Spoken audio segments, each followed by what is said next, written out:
That is the magic formula. Long-term cash flowing fixed rate debt. It's really fun to buy real estate. It's even more fun not to lose your real estate. Today we're talking about how to not lose money when getting started.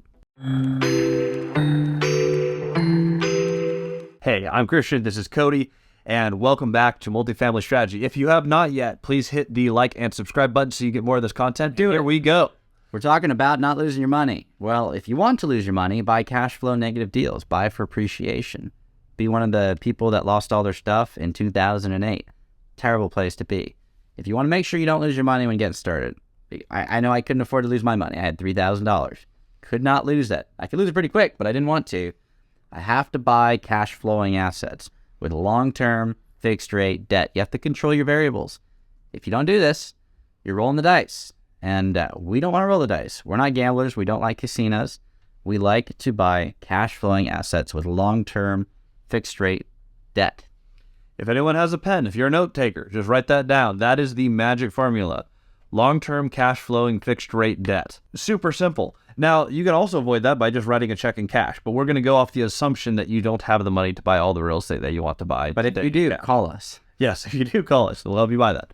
However, for those of us who have to lever our way to financial freedom, that is the magic formula, and it's not that complicated. The piece that most people miss is the cash flowing piece. They bank on appreciation and get us there. Now, we're in a time where a lot of people did that because we've just gone on a super cycle. Yeah, I think it was 11 and a half year super cycle where the market just went up. And so a lot of people, especially the younger group, have only ever experienced a market that goes up and up and up. And so every year you look back and you're like, oh my goodness, had I bought this property last year, I would have made all this money. Well, that's not always the case. We had unusual conditions coming out of 2008 and a whole bunch of stimulus, and a bulk of it was artificial. Oh yeah. But we propped it up, and it's a government scripted super cycle. That is over, at least for right now. And we may go into another golden era, but there's going to be some pain because turns out if you extend a cycle artificially, there is a price to pay at some point. We're paying that now. So you, especially in this point of time, cannot bank on appreciation. You're going to get cash flow. Properties still go up over time on average. So what do? We get paid to wait. That's it. It's so simple. Whether the market goes up, great. We'll make a lot of appreciation. That's why we bought a lot of assets. But whether it goes up, down, sideways, whatever it does, as long as we have predictable cash flow in great markets, we're not buying somewhere where there's one employer where if they leave, you make no more money anymore. If your cash flow goes away, well, that's a bad place to be. But we're buying in great areas, Grant County, Moses Lake, Quincy, Ephrata, data center towns, lots of employers, lots of growth. Planet Fitness just came in, which is really nice to see. But lots of employers, it's really stable and growing. We have cash flow, and we bought cash flow despite the market going up. We knew it was going to go up. Everybody knew it was going up. We could see that by all the money that they were pulling into the money supply. Christian said that to me when we first met, before we recorded our first video. He's like, I need to buy more real estate, and that's why I want to get to 30 units, because they're printing a ton of money, and all the property owners are going to make tons of money. All the money ends up going to the owners. So you need to make sure that you're buying assets that have long-term fixed rate debt, that cash flow, regardless of cycle. If you know it's going to go up, you know it's going to go down, you know it's going to go sideways. If you have cash flow, you can weather it all. Yep, and that's how we really got started. For me, I started right at the back end of 2020 buying multifamily. I bought some small single-family things before that, but it was basically a condo that I house hacked. When I got started investing, the part that pushed me over the edge was the COVID relief programs, where we're printing trillions of dollars. It's a lot of money. That worked in the economy, and I was like, okay, well, where does this filter to? The business owners who still are allowed to operate their businesses, such as multifamily, and the landlords. Like, it's going to flow that direction. We're going to put extra money in the economy, and it's going to end up somewhere. Where is it going to land? And we looked at the past and went, okay, this is where the money's going. How do we get in? I don't know when that money or how long that would have taken to end up in the hands of landlords. I know that's where it ends up. I didn't have enough knowledge on past cycles to go, well, geez, if I invest everything right now, I'm going to be rich in 6 months, in 2 years, in 5 years. So how do we know for a fact we still have the real estate when that money hits? And the answer to that was obvious. Cash flow. If we get paid to wait, we're good to go. The math for this is super easy. How do we figure out how much we're going to cash flow? Cody, I'll let you do this as the math guy. Well, you take your income and you subtract your expenses. Then you have this thing called net operating income. And then you subtract your debt. And if you have a positive number there, congratulations, you're making positive cash flow. Now, the problem is people overcomplicate it. They throw out all these numbers and then they dilute what they're really making. We keep it really simple. And in addition to that, what we did right versus what most people did during the COVID boom of all the money coming in is all the people that live in rentals, myself included, I live in rentals, but everybody that lives in a rental, they spent the COVID relief that they got. I didn't get a COVID check. I got one in the very beginning, but everybody spent their money. It's one more than I got. Yeah. Well, you made more money than me.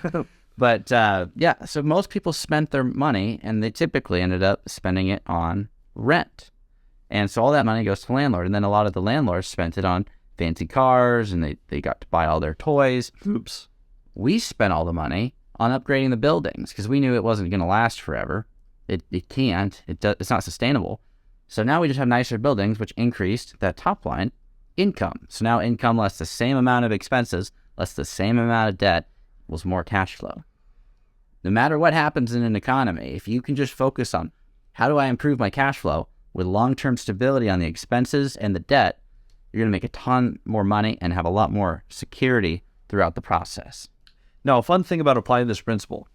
Now, if you were just investing for appreciation, there's people who make a ton of money. There's people who get killed doing that, financially killed doing that.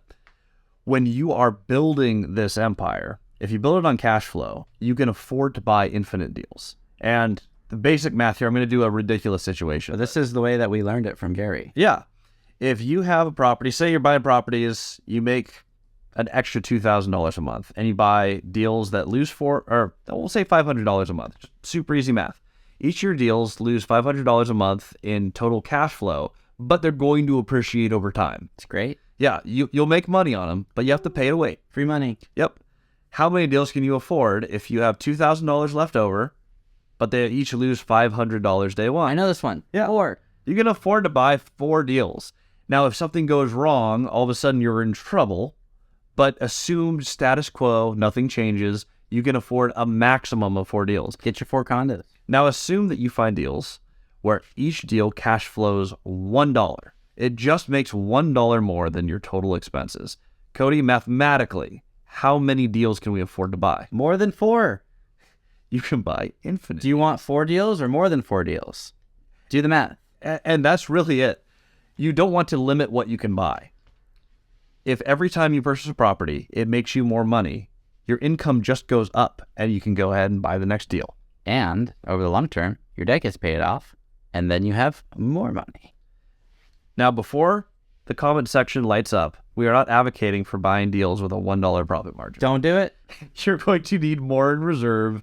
You want to make more money than a buck because something will happen unanticipated. So you want to have better metrics around that. But just for the sake of mathematical illustration, you are limited if you lose money. You are unlimited if you make money. Any positive income is better than negative income. And it's that simple. And it's a world of difference. 4 versus infinity is it's an infinite difference. Yeah, 4 versus more than 4. Yeah. I will choose more than 4 anytime. Yeah. And that is the simple math that it takes to go, okay, do I want to buy for appreciation? Sure. We love buying for appreciation. However, we buy based on cash flow. You can do both. And is better than or. Yep. Our saying before we wrap it up is buy based on cash flow for equity growth. And if you do that, you will scale faster than everybody else in the space. Period. That's it for today. Make sure to click the like button, hit subscribe, and we'll see you next time.